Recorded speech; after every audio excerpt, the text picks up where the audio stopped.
New Thought Media Network. We are a global broadcast network of positive music, media, and entertainment, inspiring humanity's evolution along the journey of enlightenment and creating a world of love, peace, empowerment, and prosperity for all. New Thought Media Network. Positively inspiring.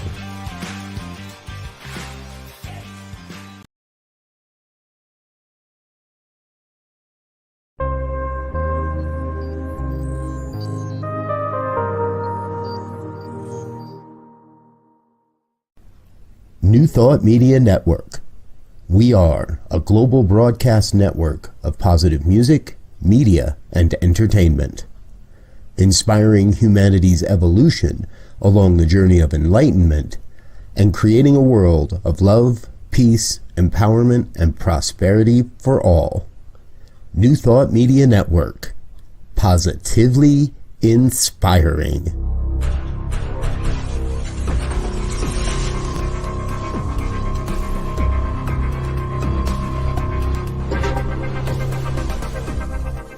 Live from a secure concrete bunker somewhere in Ohio, New Thought Media Network presents Pastor Michael Mangus with Friday's Fireside Chat, spiritual conversation for today. Here he is from the secret radio room, surrounded by thousands of watts, Pastor Michael Mangus. Oh, you better believe it. Well, good evening to everyone across the United States and also around the world. It is time once again for another fun-filled and thrill-packed, fun-filled and thrill-packed, and guaranteed always exciting edition of the Fireside Chat here on the New Thought Media Network. I am Reverend Michael Mangus, broadcasting this evening from the super secure and highly secret concrete bunker somewhere around Akron, Ohio, that is so top secret. Only one person knows where the bunker is located, and that is Diego Reyes, my former producer. Everyone else, especially my boss, the Reverend Dr. Robert Brzezinski, he has no idea where the top secret bunker is located, and we are going to keep it that way. Well, hello there, everyone. Good to see you this evening. We're so glad to have you aboard here on the New Thought Media Network for Friday evening's Fireside Chat. And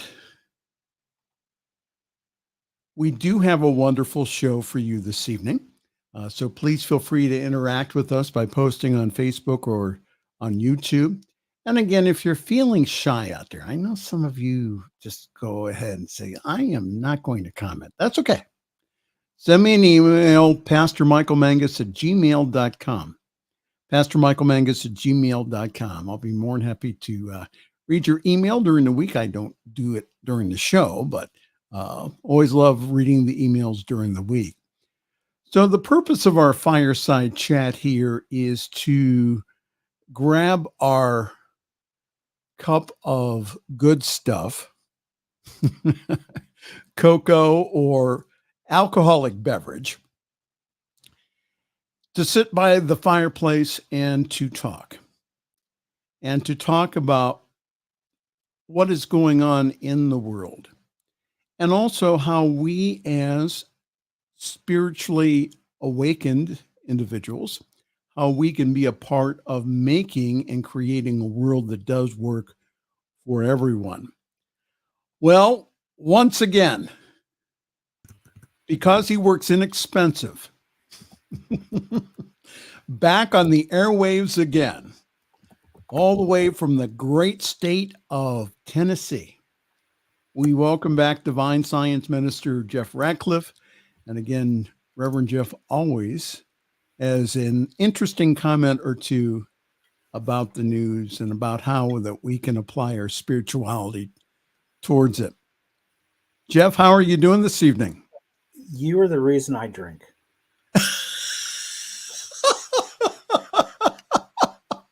Do you see this? Yeah. Straight silver tequila. Oh, no, yeah, sure. Right. Hold it. We have a message from your girlfriend already. Oh, really? Oh, Yes, Diana Mangus. Diana. Hi, everyone. No, if you can't see now because I poured it a few minutes ago, but if you had been here when I first poured it, you would have seen the bubbles. It's Sprite Zero. Oh, okay. So, yeah. Well, you are allowed to add something to that. Oh, girl, you don't want me to not go on the air. The last time although I will tell you, there was one year when I was still working in radio several years ago where we had, I was still working overnights at that time. And we had the company Christmas party. And I had a little too much, I thought, too much to drink. And Okay. my boss said, it's 10 minutes. We were broadcasting out of the Ramada Inn in Morgantown, West Virginia. And we had a corner of the top floor where the studios was. And he said, "You've got 10 minutes to get upstairs." And I said, "I don't know if I should be drinking and broadcasting." He goes, "Don't worry about it. You're not getting in any trouble. I'm telling you, you can do this." I had the best show of my career that night. So, and by the time 6 o'clock in the morning rolled around, I was back to the normal. So one night when I was in commercial broadcasting, I was working at a nightclub, and one of the bartenders made me a drink of 10 total shots.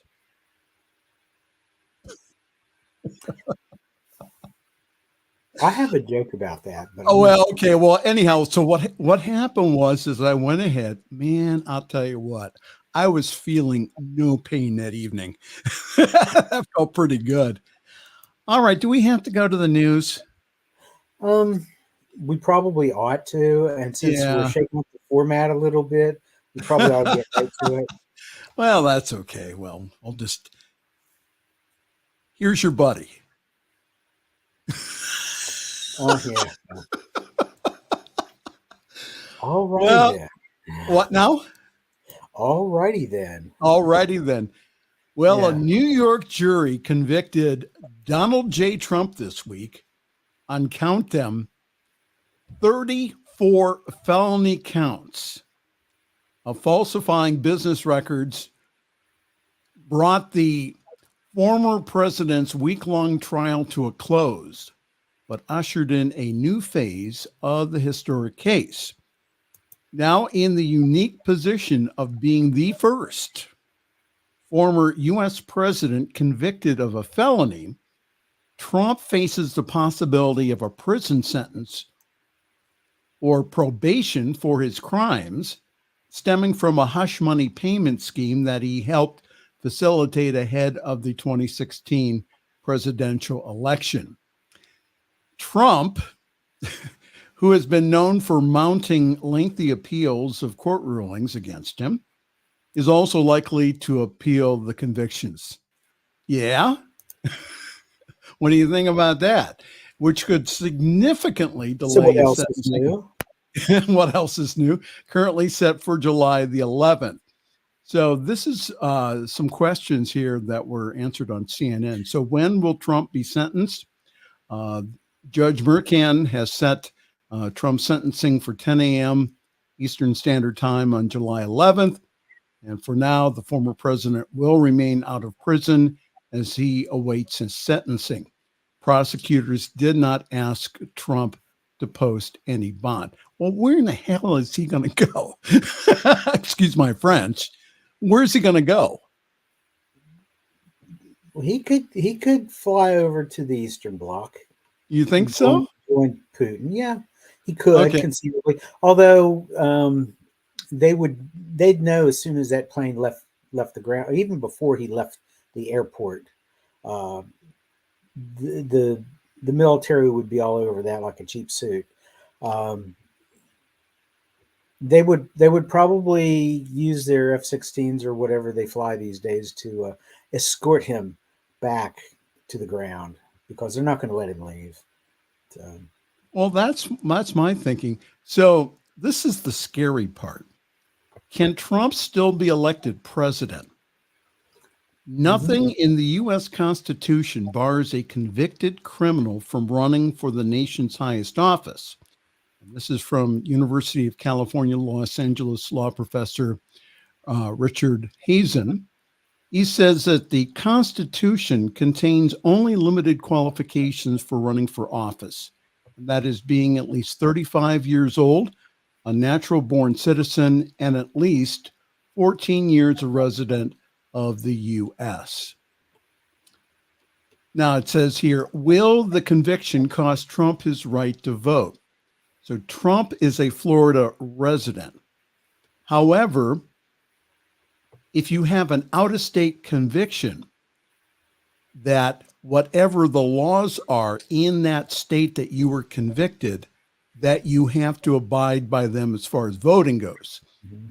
So Florida defers to that state's law for how the felon can regain their voting rights. Mm-hmm. Your comments so far, Reverend Jeffrey? Well, so far he better pray that Judge Merchan doesn't put him in jail even, for a little while, because while he's in jail in the state of New York, convicted felons do not have the right to vote if they are currently incarcerated. Right. If he's out running around doing whatever, yeah, he can vote up a storm, which he would, the old joke, vote early, vote often. But, yeah, but if he's in the pokey, then they're not going to let him vote. Now, here's the thing, though. He's going to appeal this thing, but it's going to take time for it to work its way through the New York court system again. Right. And that appeal needs to go on to the docket. I don't see it moving that fast that it's going to happen, that he's going to be able to appeal before the election. That's just my own personal thinking. All right. So do you think that this will sway some voters to change their vote from Trump to Biden? I find it hard to believe that there are people out there who have not made a decision one way or the other. But I know that there are some who wait to the last minute just in case a shoe drops, It's possible, but I think the majority of Trump voters have already made up their mind they're going to vote for Trump. And the majority of Biden voters have made up their minds that they're going to vote for Biden. So I think there's a very small percentage of that might be swayed. So this is analysis from CNN. It says Trump's conviction heralds a somber and volatile moment in American history. This is from CNN columnist Stephen Collison. He says that Donald Trump's first act in becoming a convicted criminal was to launch a raging new attack on the rule of law, laying bare the gravity of the choice awaiting American voters. In one sense, Trump's conviction on all counts in his first criminal trial affirmed the principle on which the United States is founded, that everyone is equal and that no one, not even a billionaire, and former and possibly future president enjoys impunity. But Trump's authoritarian outburst minutes after the guilty verdict in New York and a race by top Republicans to join his assault on the justice system underscores how threatened those bedrock values are now. Trump said this. He says, it was a rigged and disgraceful trial. The real verdict is going to be on November 5th by the people. And they know what happened here. And everyone knows what happened here, Trump said. President Joe Biden's campaign echoed his opponent's belief that the ultimate judgment on the former president will come in the general election. And campaign communications director Michael Tyler says there's only one way to keep Donald Trump out of the Oval Office, and that is at the ballot box. Convicted felon or not, Trump will be the Republican nominee for president. Among an electorate that Trump has constantly polarized, the verdict is likely to be greeted with fury by his supporters, which it has. Take a listen to right-wing radio, and jubilation by his critics. But in truth, this is a somber and even tragic passage of U.S. history.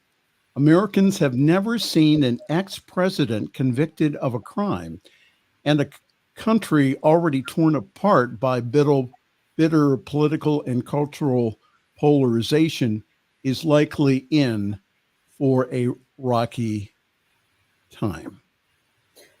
It's going to be interesting. We're going to live in interesting times here for the next few months. But I think it'll all even itself out eventually. That is why we don't look as much at what's going on around us, but we look at the reasoning behind it, and then we affirm that which we want to see. And I know a lot of people are just aching for this country to get into a civil war. There are also those of us who would rather look beyond this to see the bigger picture and to affirm that peace and level-headedness, calm, will prevail here. And so that's what we as New Thought folks need to do, is focus on what we want to see and then let the events unfold to create that. And I've been praying every day for peace, divine order, and also divine justice in our country. Well, and I think that's justice has happened. Well, we know that also peace and divine order is also happening now. Exactly. And again, it's just amazing to me that there is a possibility that we could have our first dictator. The possibility is always there. I mean, we live in a universe of infinite possibilities. And yeah, you don't necessarily have to settle on that one. Okay.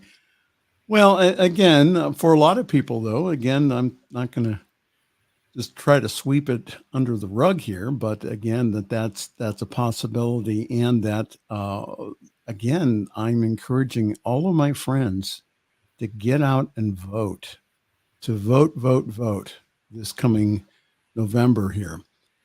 I think too that Trump's rise in power has also brought from the shadows all the hate and bigotry that's been there for years. So this isn't a new phenomena. So again, the question is, how do we heal as a society this gap? I don't think that we can do this en masse. I think we're going to have to do this a little at a time, individual by individual. We just can't take a bunch of people and say, this is what's going on, we need to change your mind about this.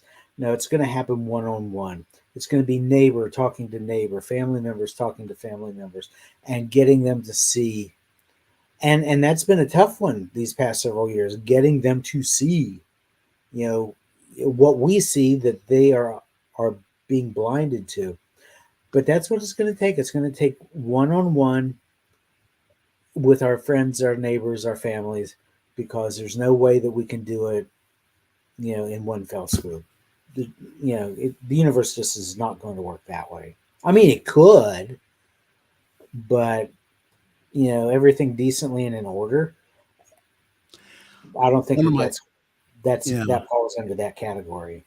One of my Facebook friends went on and again called the whole trial a travesty, that justice was not served. They put on Facebook a meme of kangaroos, meaning that there's a kangaroo court going on, which means that, again, that it was already determined, of which it wasn't. I really believe that the judge, the prosecutors, and also the jury did their very best to maintain a decorum with a very volatile individual, and also really did take the facts and made their judgment based upon the facts given to them by the prosecutor.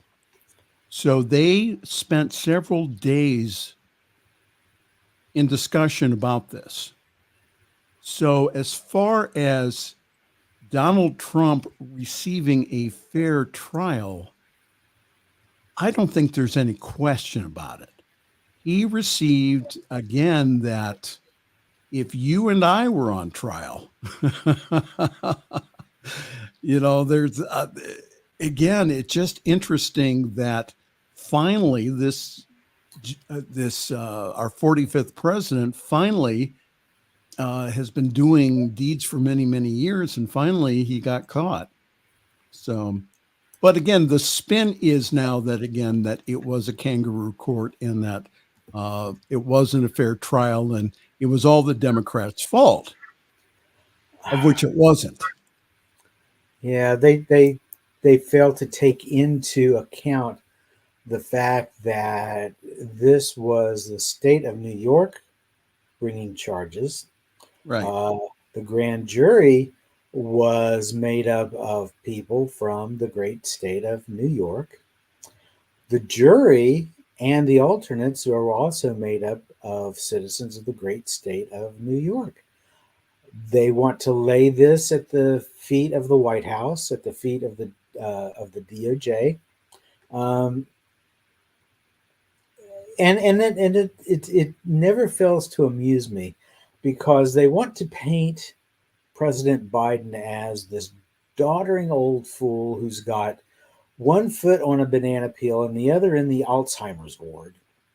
But yet he's also this evil genius mastermind of some family crime syndicate. And you can't have it both ways. He's either one or the other or not, but they're trying to lay blame where it doesn't belong, when they weren't the ones. Biden was not the one who slept with a porn star, was not one who asked his lawyer to run interference for this, paid money to keep this quiet. Yes. If there and has gone on and on and on ad nauseum about election interference. Well, what do you call it when you try to take $130,000+ and pay somebody to keep quiet so that they don't screw up your chance of being elected? Doesn't that kind of sort of fall under election? Well, again, and to make it clear, it wasn't because that Donald Trump slept with Stormy Daniels. It was because he tried to cover it up. Mm-hmm, exactly. And, that's the same thing that got President Clinton into problems, is when he perjured himself about the oral sex from Monica Lewinsky long time ago. Yeah, the only difference between Monica and Stormy is Stormy got paid. So and Monica had to go out and dry clean the dress. Well, she didn't, though. I know. That was the cool thing, because later on they come back with, we've got DNA evidence. I'm like, no, you know what I thought. But I'm like, really? That's so cool. Yeah. So your girlfriend has called us a bunch of lushes. That all we do during the Friday evening fireside chat is drink. Where? She also. Yeah. Yeah, that was her first comment. I ignored that. She also said we need to pray for sanity for all that feel that Trump is the only answer. Hopefully that there is peaceful protesting. And also, I would prefer to not see protests at all, but Today, when Biden talked about the possible ceasefire in Gaza, he suggested that everyone from both sides truly take a stand for peace and let's get peace going for all. Yes, we don't have anything in the news this evening about the Mid East. However, yes, I think that President Biden has been doing a fairly good job there, and that I'm just a little concerned. One more thing before we go to break here. So there's been discussion that we as spiritual individuals, and especially those who hold licenses in New Thought organizations, that we should not have anything to do with MAGA individuals at all, and that we should just cut them completely out of our lives and ignore them. Your opinion, Reverend Jeff Radcliff? Well, I've not heard this, so I'm assuming this comes from folks in your particular branch of New Thought, because in my particular branch, which is divine science, we recognize the omnipresence of God, and that puts God everywhere in everybody, including those people that we have maybe some vehement disagreements with. We may be polar opposites, but to have nothing to do with them, how can you? Because they are God incarnate. There's no way you cannot have. I mean, yeah, you can separate yourself from them mentally in the physical, but that's such an unspiritual way to live. It's an unspiritual way to do things. Well, and again, since you can't. I mean, they're God. They're there already. Deal with it. So that's an opinion that's shared by some people. That's not an opinion shared by. It's not a blanket opinion. It's not a blanket opinion. Oh, okay. But it's been shared that, why do you even bother? Why do you even bother talking to individuals? And again, it's because that they are God incarnate. And I was talking to a friend yesterday who I know is a MAGA supporter. But you start talking to him, an older gentleman, what you do is you find out really that the guy does so much good in the world with his volunteering, with his work in the world. And so I find it hard to say, okay, just because you hold a differing opinion than mine, to go ahead and to cut you off. Right. You can't. Not in good conscience. I don't think that you can in good conscience. I know that there are people on both sides of the aisle who are pretty extreme. And that is one of the most extreme ideas. I don't think it's workable. It's definitely not the way I want to live my life. I may not agree with what you say, as Voltaire said, but I will defend your right to say it. Yes. And just because I'm defending your right to say it, is not an endorsement. And right. So, Well, let me do a few announcements here, and then we'll take a break, and then we'll be right back here. Before you say anything, I do want to add that if Trump has any illusions or delusions at all about winning an appeal, he needs to stop alienating people. And some of the first people he needs to stop alienating are the women out there, the Black folks out there, the 6B people. He is just laying into everybody, and he needs to stop that if he wants to try to sway any voters at all. On the other hand, I got to give him credit. He finally won the popular vote.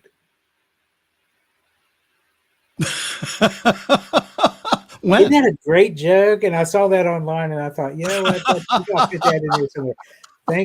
Thankfully to the jury, he finally won the popular vote. He finally won the popular vote. Isn't that interesting? All right, Jeff. We'll be back with Jeff Radcliff here in just a moment. First, let's have some announcements, and then we will take a short break and then be right back. You're watching the Friday Evening Fireside Chat here on the New Thought Media Network with Reverend Michael and also our special guest this evening, Reverend Jeff Radcliff. Just to let you know that this weekend, that yours truly is currently parking himself at Summit Center for Spiritual Living here in Akron, Ohio. For more information, please go to summitcsl.org. There you will find information about our wonderful Sunday gathering online at 10:30 Eastern, 7:30 Pacific time. Grab your cup of coffee, your tea, your espresso, whatever wakes you up, and please come join us. It is a great, great service. And this Sunday, we will have speaking at a considerable expense. New Thought Media Network superstar and all-around nice guy, the Reverend Michael Mangus.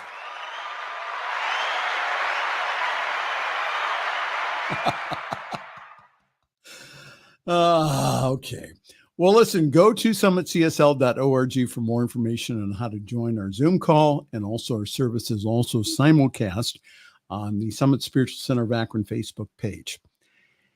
And always want to remind you that we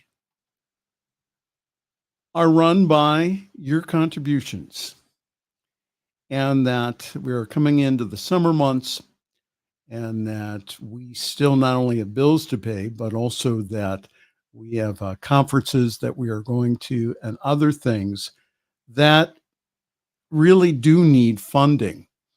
We provide streaming services for New Thought conferences and also organization at a fraction of what it would cost them to purchase the same professional services. And we do that mainly because of your contributions. We're able to do that. So again, if you go to ntmedia.org/donate, that would be greatly appreciated. Become a part of really creating a world that does work for everyone. All right. We're going to take a quick break, and then we'll be right back with the Reverend Jeff Radcliff. You are watching this evening the Friday Evening Fireside Chat here on your New Thought Media Network.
Help us say thank you to our organizational sponsors, including the Hefferland Foundation, Affiliated New Thought Network, International New Thought Alliance, Science of Mind Archives and Library Foundation, Center for Spiritual Living Denver, Center for Spiritual Living Midtown, New Thought Philadelphia, Planned Happiness Institute, Summit Center for Spiritual Living, One Heart Retreats, Center for Spiritual Living on the Lake, Unity Kitchener, Unity Spiritual Center Ottawa, Om Center for Spiritual Living, Satya Center, Begin Within Ministries, Center for Spiritual Living North Jersey, Unity of Savannah, and the Center for Spiritual Living Seattle, as well as all of our individual donors. Thank you for being part of the New Thought Media Network. Please like, share, and subscribe. New Thought Media Network, positively inspiring. The views and opinions expressed by Pastor Michael Mangus are generally right. However, they are his own and do not reflect the views and opinions of New Thought Media Network, Centers for Spiritual Living, or any other person living or dead. As they say in the 12-Step Recovery Program, take what you like and leave the rest. Here again is Pastor Michael. I told Bishop D.E. Pock last week that I am the only one on this network that has that disclaimer from our legal department.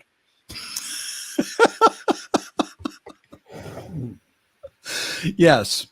If you did not see that show last week with Bishop Pock, please take a look at it in the New Thought Media Network archives. I'm telling you, it's just a wonderful show that, again, that explained that there is no hell, and also that the Bible does not say anything about individuals of the same sex having a loving relationship. So that's on our archives. If you just go to New Thought Media Network on our YouTube page, you can find that show from last week. We have with us the Reverend Jeff Radcliff. As we continue on with the news, I saw this, Jeff, earlier in the week, and I wanted to comment about it. That gentleman there, that is Thomas J. Ord. He is a professor of theology at Northwind Theological Seminary. He's a former professor of theology and philosophy at the Northwestern Nazarene University and also Eastern Nazarene College. He's also published 30 plus books, including being the co-editor with my daughter of Why the Church of the Nazarene Should Be Fully LGBTQ plus affirming. So what has happened is this. He said early in August of 2023, his district superintendent gave me a document with 2 charges.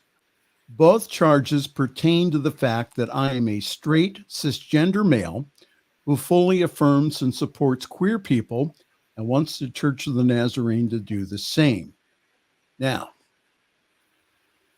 for my views on queer inclusion, which is clearly mapped out in his book and online, I have been charged first with teaching and promoting doctrines contrary to the Church of the Nazarene statement on human sexuality.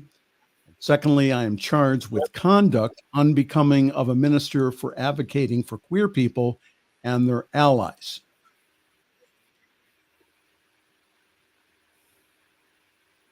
He also said wanting to include and seek the flourishing of queer people is not conduct unbecoming of a minister.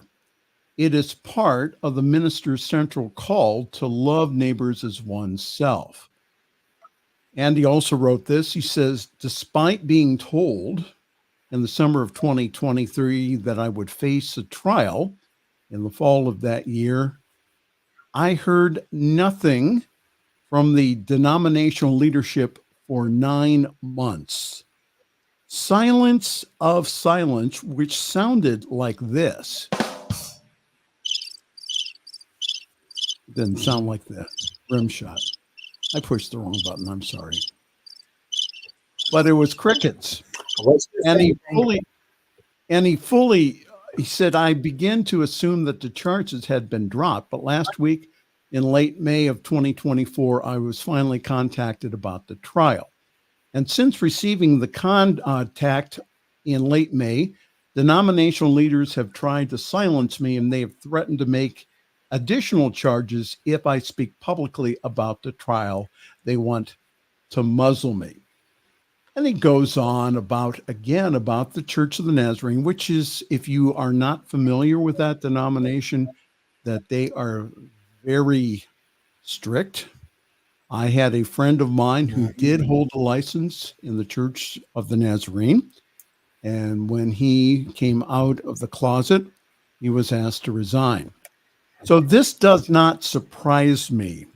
Again, Thomas Ord comes from a place of scholarship. He comes from a place of not only being a minister, but also a very deep thinker.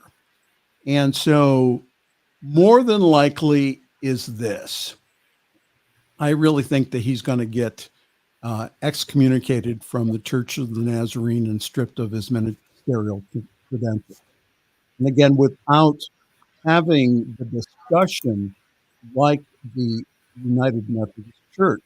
If you recall 20 years ago, when it was brought up for the first time about individuals being LGBTQ in the pulpit, that those who were out of the closet went ahead and again lost their ministerial credentials. One of the wonderful things that has happened, especially after the last conference, is that people are being restored back to full clergyship in the United Methodist Church. Your comment, Reverend Jeffrey?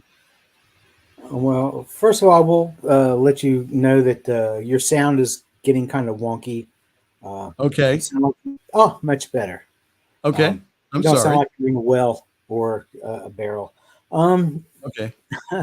If I were to sit down with the good preacher, I would say, you know what? Put up your hand and tell the Church of the Nazarene, do your best. Pick a finger if you like, whichever. Because the worst that they can do is strip him of his ministerial credentials and excommunicate him. That's the worst they can do. They can't do anything else. And there are plenty of Christian denominations and religions and spiritual philosophies who would be more than happy to welcome him Yes. and his family into their fold. So you know what? If the Nazarenes want to dump him, that's okay. The Methodists will pick him up. Lutherans will pick him up. The Presbyterians will pick him up. The Episcopalians will pick him up. Those of us in New Thought will pick him up. Oh, He's absolutely. not without resources. He's not without friends and family. That's us. Yes, and I applaud. I applaud Thomas Ord and the extremely brave position. And he was and I did not share the whole blog post. If you want to go online and see it, it's Thomas J.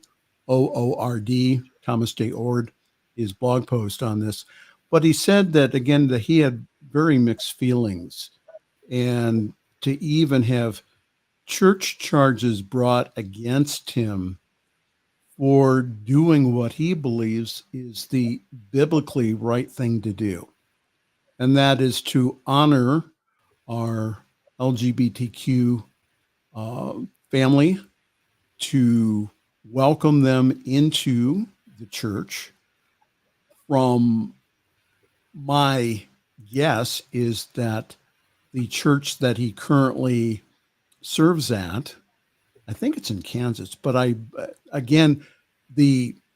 Church of the Nazarene, they have some congregations that are a little more liberal than the denomination. So I don't think that it's going to cause a split like it did in the United Methodist Church. I think that there may be a few churches that maybe will disaffiliate. However, I just think that, again, that, Thomas Ord, again, being extremely brave doing this, and again, being a lifetime member of that church, being a part of the faculty there at several of their colleges and also their seminaries. And again, Dr. Ord is, he's spoken at Harvard and Yale and all over the place and very well respected in the theological community. I heard him speak last year at Theology Beer Camp. One of the most sincere men I've ever heard. So it's just, I think you're right that what's going to happen is, unfortunately, that he is going to get kicked out, and that there's going to be others that will welcome him and his family in. Right. Now, one of the things that I would like to also mention is that even though he gets possibly excommunicated from the Church of the Nazarene, time moves on and mores and ideas change over time.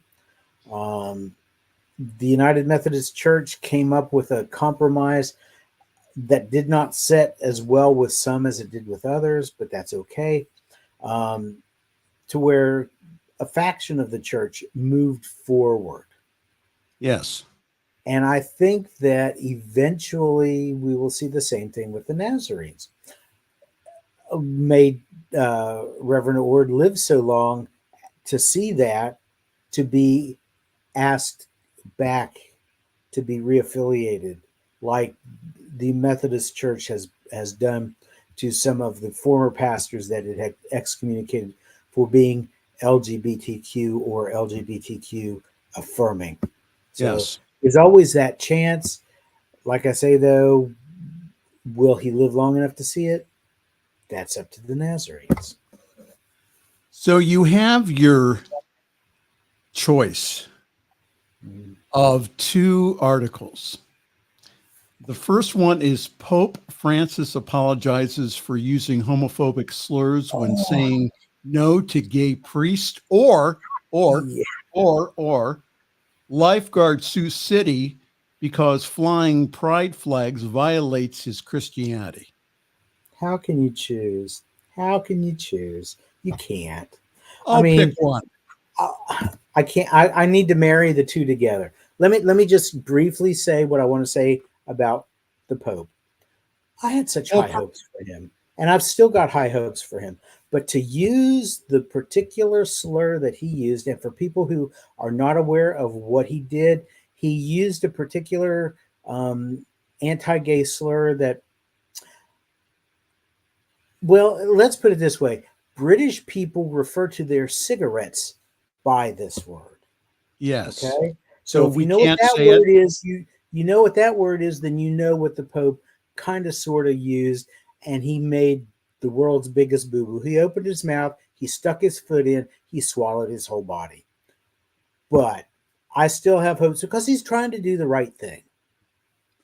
Now, well, he said he doesn't want gay men in the seminaries. Well, and he used. They've been there all this time, and they're still going to be there. So he's just going to have to get over that one. But he doesn't want openly gay individuals in the seminary. What? Oh. 1, 2, 3. I'm counting to 10. Open or not, they are who they are. They're not going to change. They're going to stay that way. He needs to just get over himself in that respect. I think what he's trying to do is play both ends against the middle, and he's losing. Why would you say slurs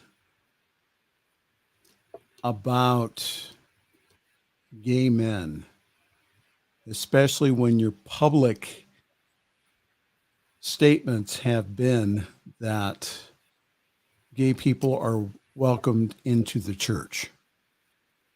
Mm-hmm. I don't understand that. I think it was probably a momentary slip on his part. That's my hope anyway. That, it's one thing to not want people to be open and flamboyant in public about themselves, But it's another thing entirely to use that word, and that word is a word of hatred. And I don't think he hates gay people. I think he just kind of picked the wrong word. We all exhibit unskilled behavior from time to time. Oh, absolutely. It is what it, and if he can at least apologize for it, he may end up having to do penance from the gay community. But we are not in the gay community. The LGBTQ plus community is not in any position to turn away any allies. So, okay, we got to talk about this one too. Yeah, about a lifeguard sues city because flying pride flags violates his Christianity. It says just in time for Pride, and this is from LGBTQ Nation, and it says just in time for Pride Month, a very well-paid evangelical Christian lifeguard who makes over $200,000 a year supervising lifeguards in the LA area is suing Los Angeles County over pride flags. Jeffrey Little, who's a longtime employee with the LA County Fire Department, which oversees lifeguards, says the job requirement to raise progress pride flags at his lifeguard station in June is an infringement of his religious rights. And he said here in the suit filed in federal court last week, the views commonly associated with the progress pride flag on marriage, sex, and family are in direct conflict with Captain Little's bona fide and sincerely held religious beliefs on the same subject. So what happened is that Captain Little was assigned to a post, and he saw the Progress Pride flag being on 3 flagpoles. Guess what he did? He took them all down, and he got suspended for it.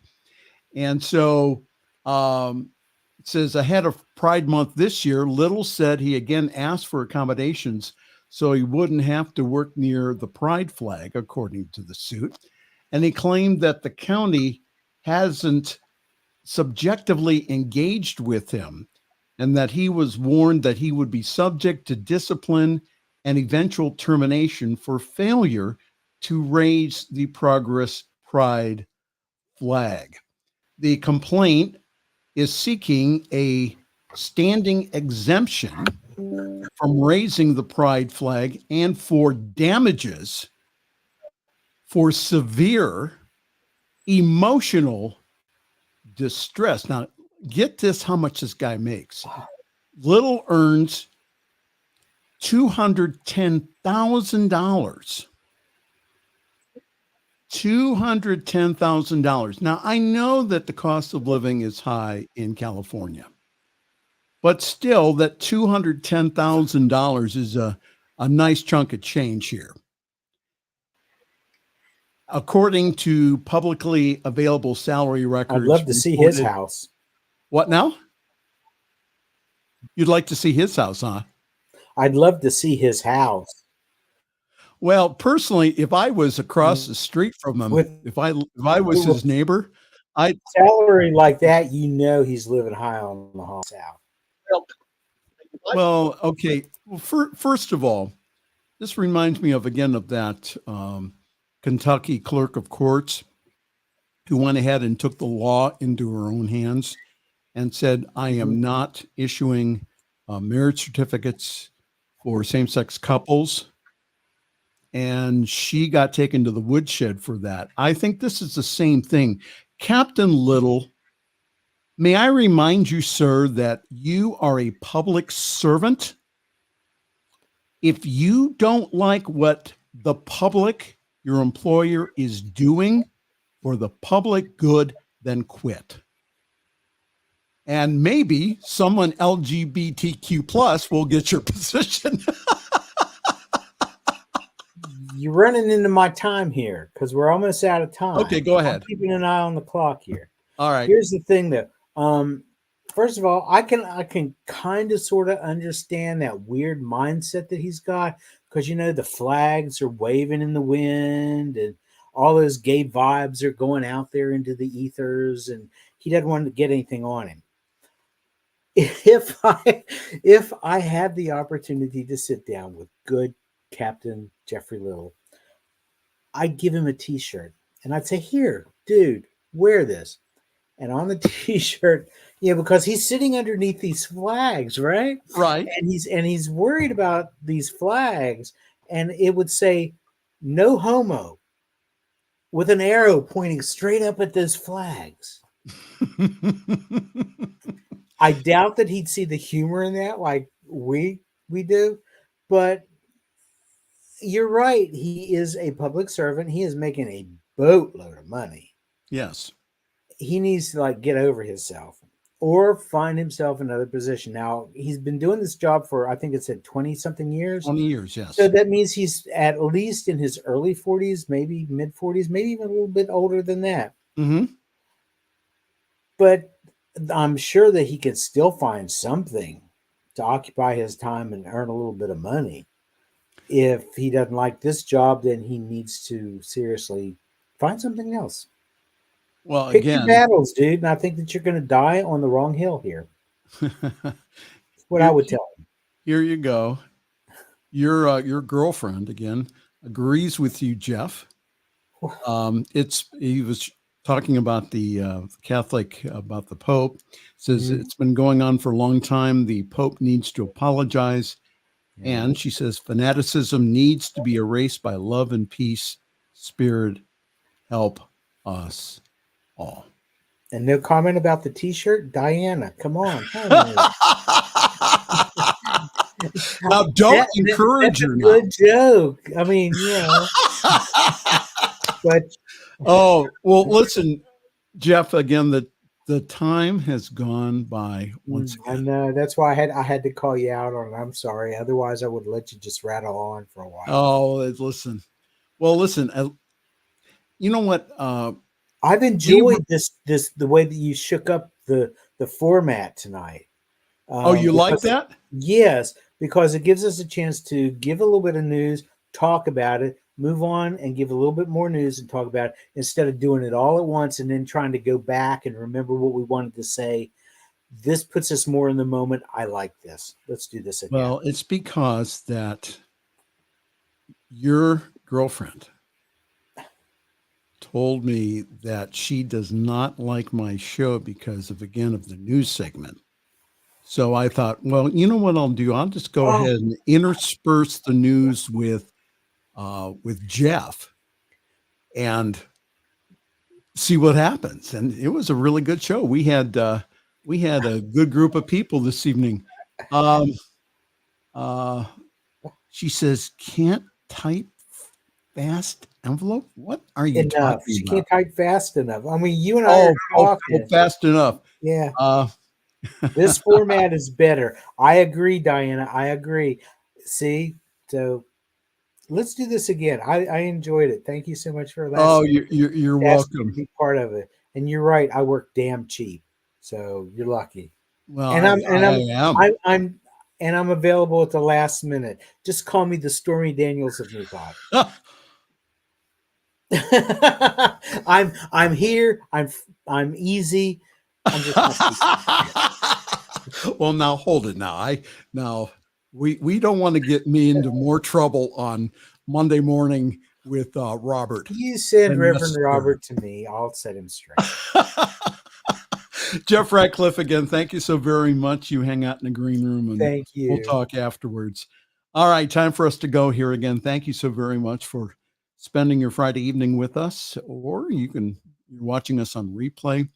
Again, you don't have to agree with us. We just want you to start thinking about oneness and about your part in bringing about a world that does work for all.